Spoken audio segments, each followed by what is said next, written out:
Alright, what's up guys? I was filming a video about my top fly baits. The link is probably in the description, but I figured I better go over what everybody always asks me, and that is how to get into fly fishing.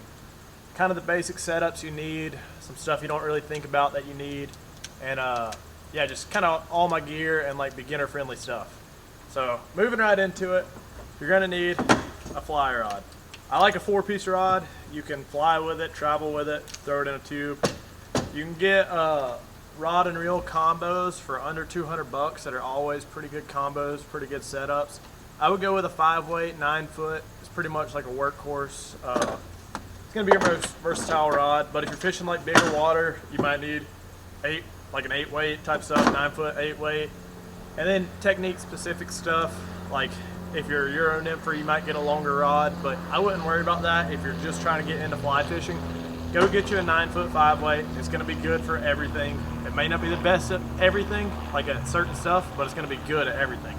Jack of all trades, master of none. So, like I said, comes with, you should get one with a reel, but if not, you're going to want to pick up a reel that has your desired size. Like this is a 3-4. Kind of just depends on how big of water you're fishing, how big your rod is, that kind of stuff. But if you get the combo set up, it'll all work out. It'll be set up perfect. But moving into that, you need to make sure you have pretty decent fly line. I'm not saying they don't come with good fly line, but some of it's made better than others. Just kind of depends on the company you go with. But I would definitely take a look into it, do a little bit of research, ask around at your local fly shops, that kind of stuff, and pick up one that'll work for whatever you want. Oh, moving down. You're going to want a pair of fly fishing boots, wading boots. Now these are corkers. I'm not saying you have to get corkers, but these have been my favorite so far, and I've had a lot of different boots. You can get some cheap ones. White River makes them, but I would look into getting felt bottom. I wear felt bottom all year if I can. Some rivers you can't. You have to wear rubber soles, and then I'll get rubber soles with studs on it.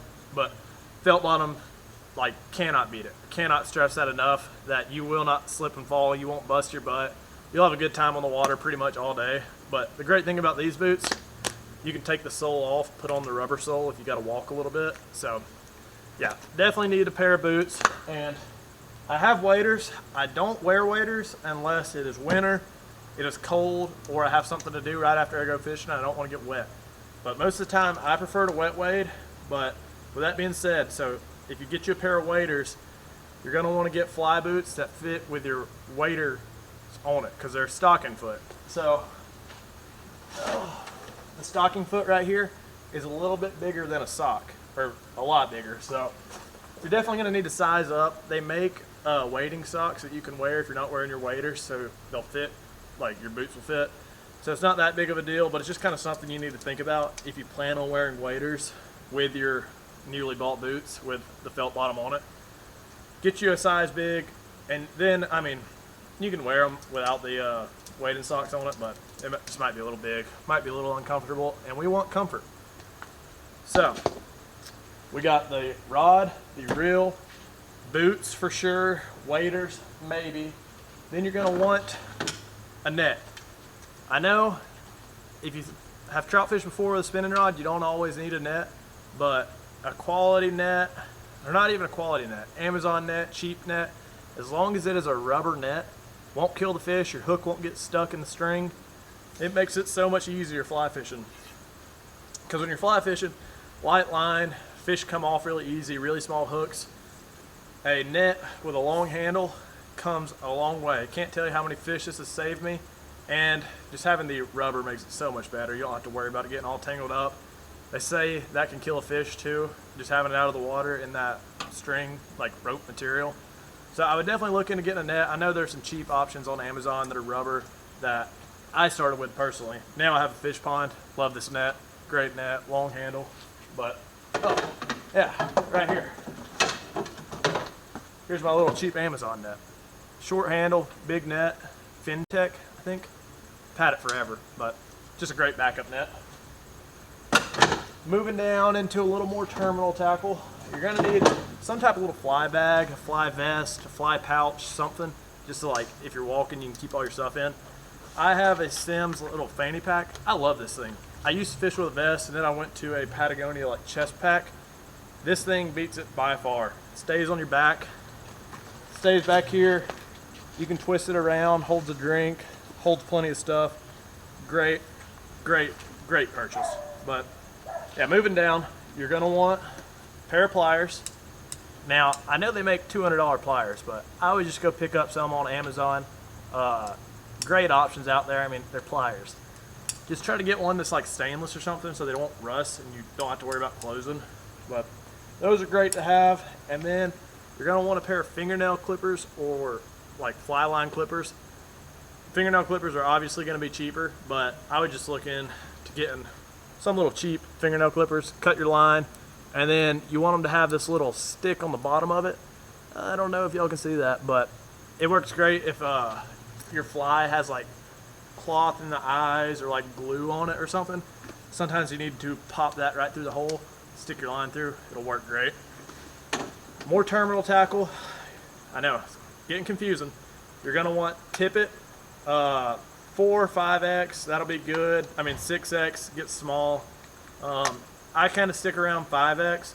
Kind of depends on how pressured your streams are, but you're gonna need to go from leader to tippet when you're fly fishing. The longer it is, the less likely the fish are gonna be able to see it. But so get your spool of tippet.